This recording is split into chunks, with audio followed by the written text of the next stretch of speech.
बिस्मिल्लाहिर्रहमानिर्रहीम। अस्सलाम वालेकुम नाज़रीन, मैं अहमद फ़वाद हूँ और आप मेरा यूट्यूब चैनल देख रहे हैं। नाज़रीन, 3 खबरें आज की व्लॉग में आपके साथ मैंने शेयर करनी है। सबसे पहली और बड़ी ब्रेकिंग न्यूज़ तो ये है कि जुडिशल पैकेज में नाकामी के बाद चीफ जस्टिस कादी फ़ाइज़ ईसा साहब ने एक अहम तरीन मीटिंग तलब कर ली है और बज़ाहिर चीफ जस्टिस कादी फ़ाइज़ ईसा साहब ने हार तस्लीम कर ली है जस्टिस मंसूर अली शाह साहब के आगे। और आइंदा के चीफ जस्टिस बनने के लिए जस्टिस मंसूर अली शाह साहब के रास्ते में जो रुकावटें थीं अब वो ख़त्म हो चुकी हैं। कुछ एक्सक्लूसिव डिटेल्स इस हवाले से आपके साथ में शेयर करूंगा। ये मीटिंग क्यों तलब की गई है, इस मीटिंग में क्या होने जा रहा है। दूसरी बड़ी खबर नाज़रीन वफाकी वज़ीर दाखिला मोहसिन नकवी के हवाले से है। मोहसिन नकवी के अगेंस्ट बड़ी एक important petition Islamabad high court में दायर की गई है और इस पिटिशन के अगेंस्ट नोटिस भी इशू कर दिए गए हैं। क्या हुकूमत की या आप यूँ समझे कि ताकतवर हलकों की एक बड़ी विकेट गिरने जा रही है मोहसिन नकवी की शक्ल में, इस पर भी कुछ डिटेल्स आप साथ में शेयर करूंगा। पाकिस्तान तहरीक इंसाफ के वफ्द और मौलाना फजल रहमान के दरमियान एक मुलाकात हुई है। इस मुलाकात में मौलाना फजल रहमान ने 2 सेनेट की नशिस्तें मांगी हैं पीटीआई से। क्या एक नया इत्तेहाद होने जा रहा है, इस पर भी डिटेल्स आप साथ में शेयर करूंगा। और आखिर में नाज़रीन नवाज शरीफ की जानिब से लंदन जाने का फ़ैसला किया गया, या यूँ आप कहें कि एक मरतबा फिर से लंदन फ़रार होने का फ़ैसला किया गया है। ये फ़ैसला क्यों किया गया और कब नवाज शरीफ लंदन जा रहे हैं, इस पर भी कुछ तफसीलात आपके साथ शेयर करूँगा। सबसे पहले तो नाज़रीन जो चीफ जस्टिस कादी फ़ाइज़ ईसा साहब ने मीटिंग बुलाई है और एक ऐसे वक्त पर यह मीटिंग कॉल की गई है जब जुडिशल पैकेज में बुरी तरीके से हुकूमत नाकाम हुई है और जो नंबर गेम था वो हुकूमत पूरा नहीं कर सकी। अब चीफ जस्टिस कादी फ़ाइज़ ईसा साहब ने ये जो मीटिंग कॉल की है ये बुनियादी तौर पर जी जुडिशल कमीशन का इजलास है जो कादी साहब ने बुलाया है।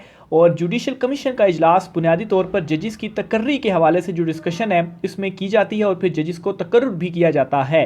13 सितंबर को बुलाया जाने वाला ये इजलास जो होगा इसमें जजिस की तकर्री के तरीक़ाकार के हवाले से डिस्कशन की जाएगी। इस इजलास में कादी फ़ाइज़ ईसा साहब और जस्टिस मंसूर अली शाह साहब और दीगर जो मेंबरान हैं इस इजलास में कमीशन के जो होते हैं वो मौजूद होंगे।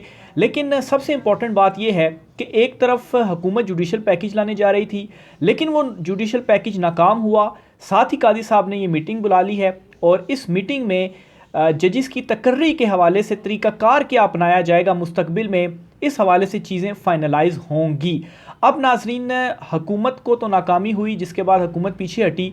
चीफ जस्टिस कादी फ़ाइज़ ईसा साहब के हवाले से मैं क्यों कह रहा हूँ कि वो भी अपनी एक्सटेंशन से मामले से बज़ाहिर पीछे हट गए हैं, उसकी क्या रीज़न है। रीज़न यही है कि ये जो इजलास बुलाया गया है इस इजलास को मुलतवी इस वजह से किया गया था क्योंकि लास्ट जो इसकी मीटिंग हुई थी उस मीटिंग में वफाकी वज़ीर कानून आज़म नज़ीर तारड़ ने यह कहा था कि हम जुडिशल पैकेज लाने जा रहे हैं और लास्ट मीटिंग में भी जुडिशल जजिस की तकर्री के हवाले से डिस्कशन चल रही थी। तो जब हुकूमत ने अनाउंस कर दिया कि हम पैकेज लाने जा रहे हैं तो इस इजलास को मुलतवी कर दिया गया और कहा गया जी कि आप जब पैकेज लेकर आ रहे हैं तो फिर हमारी मीटिंग का क्या मकसद।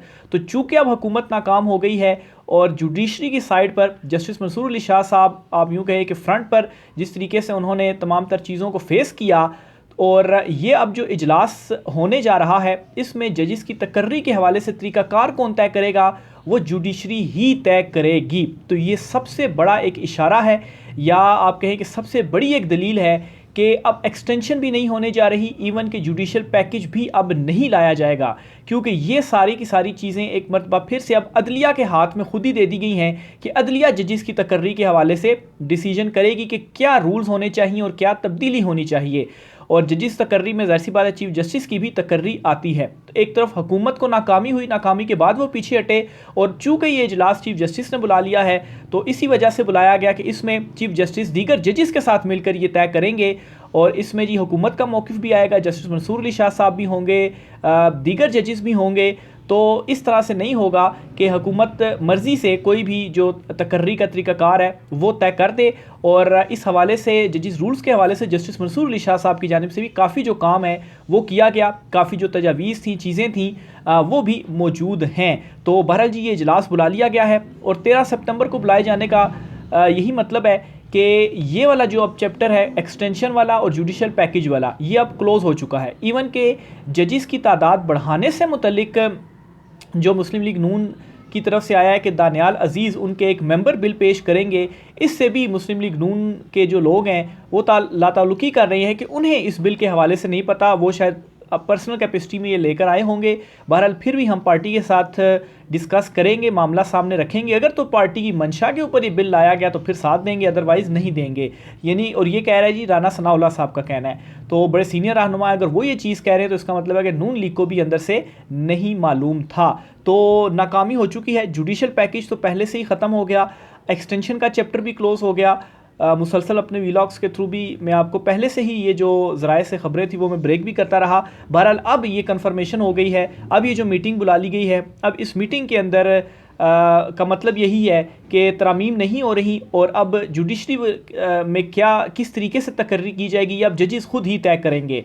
और ज़ाहिर सी बात है जस्टिस मंसूर अली शाह साहब भी उसमें होंगे, दीगर जजेस भी होंगे, तो एक तरीक़ाकार वाज़े किया जाएगा और फिर उसके बाद ही ये डिसाइड किया जाएगा। और ख़ास तौर पर इस इजलास में एक चीज़ जो बहुत ज़्यादा डिस्कस हुई वो सीनियरिटी का असूल था। चीफ जस्टिस काजी फ़ायज़ ईसा साहब ने तो सीनियरिटी के असूलों को पामाल करते हुए जजिस की तकर्रियाँ की, लेकिन इस इजलास में सीनियरिटी के असूल को मद्देनज़र रखने के हवाले से भी चीज़ें ज़ेर गौर थीं। तो मेरे ख्याल से अब अदलिया के अंदर ये जो जुडिशल पैकेज के ज़रिए कंट्रोल करने की कोशिश थी, अब कंट्रोल को तो छोड़ें, अब सीनियरिटी का रूल अगर राइज हो जाता है तो वो और ज़्यादा बेहतरी होगी अदलिया के लिए भी। दूसरी बड़ी खबर नाज़रीन जो आपके साथ शेयर करनी है जी, पाकिस्तान तहरीक इंसाफ के वफ़द ने मुलाकात की है मौलाना फजल रहमान से, और मौलाना फजल रहमान ने कहा है जी कि आप 2 सेनेट की जो नशिस्तें हैं वो मुझे दे दें और मैं आपके साथ ये जो जुडिशल पैकेज या हुकूमत को मैंने इनकार किया है तो इस मामले में मैं आपके साथ खड़ा हो जाऊंगा। वैसे अगर मौलाना साहब ना भी खड़े हों तो अब कोई मसला नहीं है,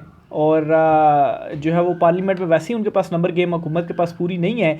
बहरहाल चूँकि पहले से ही जो मुज़ाकरात थे, जो मुलाकातें थीं वो हो रही थी, और मौलाना फजल रहमान तो जो है वो वैसे कोई नज़रियाती तो है नहीं, वो तो कुछ लोग कुछ दो की बुनियाद पर ही अभी तक चल रहे हैं। हुकूमत के पास उन्हें देने के लिए कुछ था नहीं। उन्हें भी मालूम है मौलाना फजल रहमान को कि अगर मैंने पॉलिटिक्स में इन रहना है, केपी में अगर मुझे नशिस्तें मिल सकती हैं तो एक ही सूरत में मिल सकती हैं कि मैं पीटीआई के साथ चलूं। देखिए आप पीटीआई से इन्होंने 2 सेनेट की सीटें मांग ली हैं क्योंकि केपी में सेनेट के इलेक्शन अभी होने हैं। अगर इनको 2 सीटें मिल जाती हैं तो वो पीटीआई की वजह से ही इन्हें मिलेंगी। आगे चलकर अगर इलेक्शन में ये पीटीआई के साथ आ जाते हैं तो तब भी इनको फ़ायदा होगा। तो मौलाना फजल रहमान ने भी अगर इस तरफ आए हैं तो उनको कुछ मिल रहा है तो इस वजह से वो इस साइड पर आए हैं। बहरहाल हतमी फ़ैसला भी पीटीआई ने नहीं किया। वफ्द ने ये कहा है जी कि हम इमरान खान साहब से मुलाकात करेंगे, मशवरा करेंगे, फिर इमरान खान साहब का जो फ़ैसला होगा वो आपको बता दिया जाएगा। अगर 2 सेनेट की नशिस्तें इमरान खान साहब मानते हैं तो फिर हम आपको वो दे देंगे।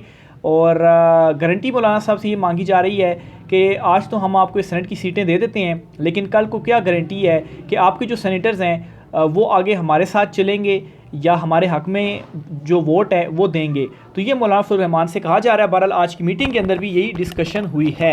तो देखिए अब इमरान खान साहब क्या कहते हैं। मुझे तो ज़ाती तौर पर ये लगता है कि इमरान खान साहब को इस चीज़ के ऊपर मानना नहीं चाहिए, ना सेनेट की सीटें देनी चाहिए, ना इनके साथ किसी सूरत में आगे इलेक्शंस में इत्तेहाद के साथ चलना चाहिए। मौलाना साहब जो हैं वो उनका तो ये है जी बस ओहदे दे दो, उनको सीटें कुछ दे दो तो वो आपके साथ चलते रहेंगे। तो इस तरीके से मेरे ख्याल से इमरान खान साहब अब देखें क्या फ़ैसला करते हैं। बहरहाल जो भी होगा इमरान खान साहब अपनी फ़ैसला करेंगे। दूसरे नंबर पर जी नवाज़ शरीफ साहब ने मुल्क से जाने का फ़ैसला कर लिया है, या तो सितंबर के एंड में या अक्टूबर के शुरू में। ये डिसीजन आया है कि नवाज़ शरीफ लंदन जाएंगे, और बताया ये जा रहा है कि वजह यह है जी कि उन्होंने अपना तिब्बी मुआयना कराना है तो इस वजह से वो लंदन जा रहे हैं। लेकिन असल वजह ये नहीं है। असल वजह यह है कि चीफ जस्टिस काजी फ़ायज़ ईसा साहब अब जा रहे हैं। ये काजी साहब के रिटायरमेंट के ऊपर एक और ठप्पा है कि नवाज़ शरीफ भी दोबारा से लंदन जा रहे हैं। और आपको याद होगा कि पीडीएम की हुकूमत आ गई थी, शहबाज शरीफ वज़ीर-ए-आज़म चुनतखब वज़ीर-ए-आज़म बन गए थे, केसेस ख़त्म हो रहे थे नवाज़ शरीफ के ऊपर, लेकिन नवाज़ शरीफ पाकिस्तान वापस नहीं आए तब तक जब तक चीफ जस्टिस काजी फ़ायज़ ईसा साहब ने हल्फ नहीं उठा लिया और चीफ जस्टिस नहीं बन गए। तो इतना एतमाद था। तो अब जाने की वजह भी यही है जी कि काजी साहब तो अब नहीं रहेंगे, वो तो रिटायर हो जाएंगे, मंसूर अली शाह साहब आएंगे, ट्राइब्यूनल्स का मामला इनो कानून के मुताबिक चलेगा, तो फिर उसके बाद हमारी हुकूमत ने तो रहना नहीं है। तो इससे पहले कि मज़ीद ख़राबियाँ हों और अपनी जान में बचाऊं और मैं लंदन फ़रार हो जाऊं, तो असल जो रीज़न है मेरे मुताबिक वो तो यही है। बहरहाल जी खबर आपके साथ शेयर करते हैं। पार्टी सराय के मुताबिक नवाज़ शरीफ जो हैं वो 11 सितंबर को बेगम कलसूम की बरसी के बाद लंदन के लिए रवाना हो सकते हैं। तिब्बी मुआयना जो है वो वहाँ पर उन्होंने कराना है। 11 सितंबर के बाद, यानी कि मेरे पास जो डिटेल्स हैं वो ये है कि सितंबर के आखिरी वीक या तीसरे या चौथे वीक, आखिरी जो 10 दिन है, या फिर अक्टूबर के बहुत आगाज़ में, और तिब्बी मुआयना कराना है और अपने साहबजादों के साथ वक्त गुजारना है। नवाज़ शरीफ का 2 से 3 हफ्ते तक लंदन में क़याम का इम्कान है, जबकि लंदन रवानगी सियासी हालात से मशरूत हो सकती है, सियासी हालात से मशरूत हो सकती है। यानी कि अब भी ये कोशिश करेंगे कि किसी तरीके से काजी साहब जो हैं वो अगर रहते हैं अपने ओहदे के ऊपर तो वो फिर मशरूत हो जाएगा, पैकेज आ जाएगा, तो फिर तो काजी साहब भी नहीं जा रहे तो मैं भी नहीं जा रहा। काजी साहब का अब बचने रहने का एक ही सूरत में वो रह सकते हैं कि अगर मौलाना साहब इस तरफ आ जाएं या कुछ और नशिस्तें उनको मिल जाएं, 2/3 अक्सरियत की शक्ल में आनी तरमीम हो जाए। लेकिन ये सारी चीज़ें अब नहीं हो रही हैं, अब डेवलपमेंट्स हो गई हैं, चीज़ें भी सामने आ चुकी हैं। तो बहरहाल जी नवाज़ शरीफ साहब ने ये डिसीजन लिया है और वो लंदन वापस जा रहे हैं। तो ये जी इनकलाबी लीडर हैं, लंदन में बैठकर इनकलाब लाने की कोशिश की गई, उसके बाद जब डील हो गई, इनकलाब असल में डील है, और अब चूँकि हालात तब्दील हो रहे हैं, इमरान खान साहब की वापसी हो रही है। और इमरान खान साहब के हवाले से भी आपको बताता चलूँ कि इमरान खान साहब की इस वक्त सिर्फ एक केस में गिरफ़्तारी है और वो है तोशा खाना 2, और तोशा खाना 2 केस में भी इमरान खान साहब की ज़मानत दायर हो चुकी है और बुशरा बीबी साहिबा की भी ज़मानत दायर हो चुकी है, और इस ज़मानत की दरख्वास्त पर नैब को नोटिस भी जारी कर दिया गया है और उनसे दलाइल भी तलब कर लिए गए हैं। तो ये एक वाहिद केस है जिसमें इमरान खान साहब अभी गिरफ़्तार। अगर इस केस में इमरान खान साहब की ज़मानत हो जाती है तो फिर इमरान खान साहब की रिहाई होगी अडयाला जेल से, क्योंकि इसके अलावा इमरान खान साहब किसी भी केस में गिरफ़्तार नहीं हैं। अब यहाँ पर थोड़े से इशारे तो इमरान खान साहब की रिहाई के हवाले से PTI की क़यादत भी दे रही थी, और PTI क़यादत ने यहाँ तक कराया था कि कहा था जी कि 8 सितंबर का जो जलसा होगा उसे इमरान खान साहब खुद लीड करेंगे। तो खुद लीड कैसे करेंगे, वो जेल से बाहर होंगे तो लीड करेंगे, और फिर उसके बाद जो सिनेरियो बन रहा है इमरान खान साहब के केसेस का, तो अगर किसी और केस में इमरान खान साहब को गिरफ़्तार ना किया गया, अभी जो मौजूदा जितने भी इमरान खान साहब के ऊपर केसेस हैं, एक केस में गिरफ़्तारी है, इसमें रिहाई ज़मानत होगी तो इमरान खान साहब रिहा हो जाएंगे।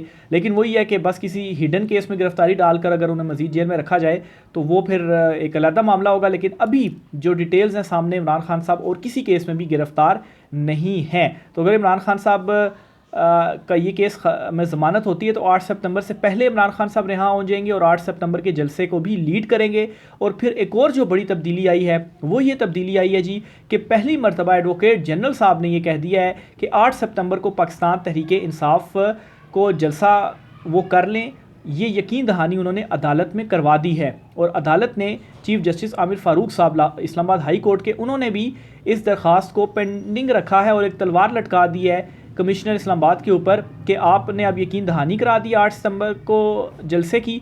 अगर आपने जलसा ना करने दिया तो 10 सितंबर को हम ये दरख्वास्त दोबारा समाअत के लिए मुकर्रर कर रहे हैं और फिर तौहीन अदालत शोकाज नोटिस भी आपको जाएंगे। तो हैरान कुन तौर पर चीफ जस्टिस आमिर फ़ारूक साहब ने ये इकदाम उठाया है, और साथ ही उन्होंने ये भी कहा है कि जी क्यों आप इन्हें जलसा नहीं करने दे रहे, इतने हज़ारों लाखों लोग होते हैं, वो रेडी हो चुके होते हैं, वो आ रहे होते हैं, और आप एन मौके पर NOC कैंसिल कर देते हैं। तो ये तमाम तर चीज़ें हम कहते थे, लेकिन अब अदालती रिमार्क्स की शक्ल में चीफ जस्टिस आमिर फ़ारूक साहब ये बातें कर रहे हैं। तो यहाँ से भी समझ लगती है कि शायद हवाओं का जो रुख है वो तब्दील हो चुका है। आखिर में जी मोहसिन नकवी जो हैं, जो वज़ीर दाखिला हैं जी, इनके हवाले से आपको बताता चलूँ, चूँकि ये चेयरमैन PCB भी हैं और क्रिकेट का भी बेड़ा गर्क करने में ये कामयाब रहे हैं। और इन्होंने क्या किया है जी कि जो स्पोर्ट्स जर्नलिस्ट थे कुछ जर्नलिस्ट के ऊपर उनको वो एक्रीडेशन नहीं दे रहे। एक्रीडेशन से मुराद होता है कि इजाज़त होती है कि आप जो मैच की कवरेज है वो कर सकते हैं, क्योंकि इन दिनों रावलपिंडी स्टेडियम में पाकिस्तान और बांग्लादेश का जो क्रिकेट मैच है वो चल रहा है। तो नेक्स्ट मैच के लिए कवरेज नहीं करने दी जा रही उन सहाफ़ियों को, और वो कौन से सहाफ़ी हैं, ये क्यों नहीं करने दी जा रही, क्योंकि वो कुछ तल्ख जो है वो सवालात पूछते हैं। और पहली मरतबा ये देखने में आ रहा है जी कि क्रिकेट से मुतल्लिक प्रेस कॉन्फ्रेंस हो रही है, और चूँकि मोहसिन नकवी वज़ीर दाखिला भी हैं तो मुल्की सूरत हाल, इंटरनल सूरत हाल, दहशतगर्दी के हवाले से भी जो चीज़ें हैं जी वो भी उस प्लेटफॉर्म से जो है वो पहुंच रही होती हैं, सवाल जवाब हो रहे होते हैं। तो वो तमाम जर्नलिस्ट, उनको एक्रीडेशन नहीं दिया गया, तो इस्लामाबाद हाई कोर्ट पहुँच गए हैं कि ये जी उन्हें क्रिकेट की कवरेज नहीं करने दी जा रही। और इस पे ये हुआ है जी कि नोटिस जारी कर दिए गए हैं। जस्टिस बाबर सत्तार साहब ने ये नोटिस जारी किए हैं। जवाब मांग लिया गया है कि भाई क्यों आप जर्नलिस्ट को कैसे रोक सकते हैं कवरेज से। तो ये मोहसिन नकवी साहब के मामलात हैं कि कुछ अगर सख्त सवाल कोई कर ले तो फिर उनके ऊपर आप पाबंदियाँ ही लगा देते हैं। बहरहाल जी आज की कुछ आम तरीन तफसीलात थी, राय का इज़हार कीजिएगा। इजाज़त दीजिए, अल्लाह हाफ़िज़।